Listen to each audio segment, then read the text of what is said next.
René Guénon, le symbolisme de la croix. Chapitre 13. Rapport des deux représentations précédentes. Dans notre seconde représentation à 3 dimensions, où nous avons considéré seulement un être dans sa totalité, la direction horizontale suivant laquelle se développent les modalités de tous les états de cet être implique, ainsi que les plans verticaux qui lui sont parallèles, une idée de succession logique, tandis que les plans verticaux qui lui sont perpendiculaires correspondent, corrélativement, à l'idée de simultanéité logique. Petite note. Il est bien entendu que les idées de succession et de simultanéité ne doivent être envisagées ici qu'au point de vue purement logique, et non chronologique, puisque le temps n'est qu'une condition spéciale. Nous ne dirons même pas de l'état humain tout entier, mais de certaines modalités de cet état. Fin de la note.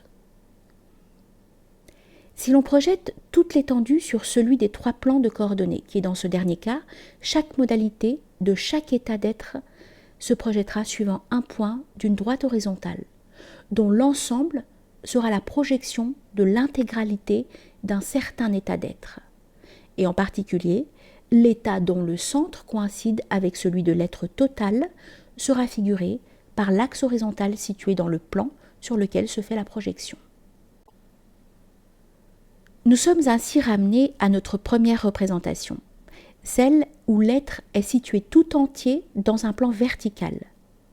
Un plan horizontal pourra alors de nouveau être un degré de l'existence universelle, et l'établissement de cette correspondance entre les deux représentations, en nous permettant de passer facilement de l'une à l'autre, nous dispense de sortir de l'étendue à 3 dimensions.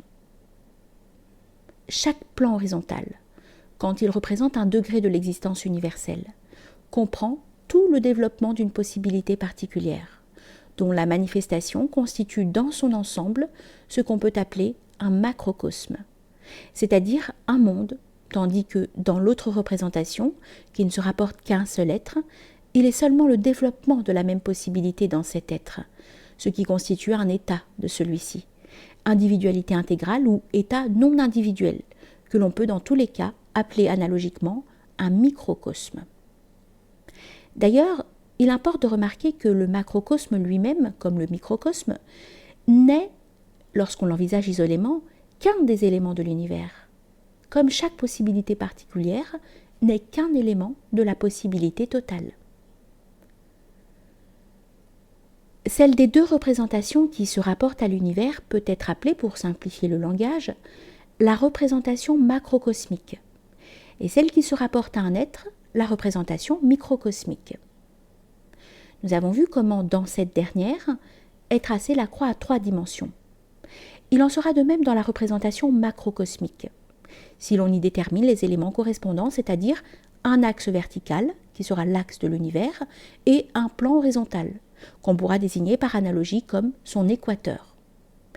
Et nous devons encore faire remarquer que chaque macrocosme a ici son centre sur l'axe vertical, comme l'avait chaque microcosme dans l'autre représentation.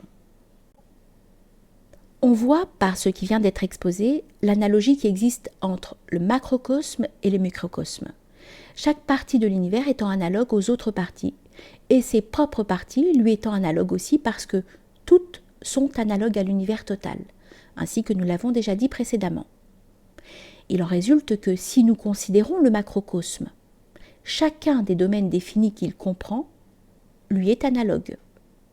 De même, si nous considérons le microcosme, chacune de ces modalités lui est aussi analogue. C'est ainsi que, en particulier, la modalité corporelle de l'individualité humaine peut être prise pour symboliser dans ses diverses parties cette même individualité envisagée intégralement. Mais nous nous contenterons de signaler ce point en passant, car nous pensons qu'il serait peu utile de nous étendre ici sur les considérations de ce genre, qui n'ont à notre point de vue qu'une importance tout à fait secondaire, et qui d'ailleurs, sous la forme où elles sont présentées le plus habituellement, ne répondent qu'à une vue assez sommaire et plutôt superficielle de la constitution de l'être humain. Petite note. On peut en dire à peu près autant des comparaisons de la société humaine à un organisme, qui, ainsi que nous l'avons fait remarquer ailleurs à propos de l'institution des castes, renferme assurément une part de vérité, mais dont beaucoup de sociologues on en fait un usage immodéré et parfois fort peu judicieux. Fin de la note. En tout cas, lorsqu'on veut entrer dans de semblables considérations, et alors même qu'on se contente d'établir des divisions très générales dans l'individualité, on ne devrait jamais oublier que celle-ci comporte en réalité une multitude indéfinie de modalités coexistantes. De même que l'organisme corporel lui-même se compose d'une multitude indéfinie de cellules, dont chacune aussi a son existence propre.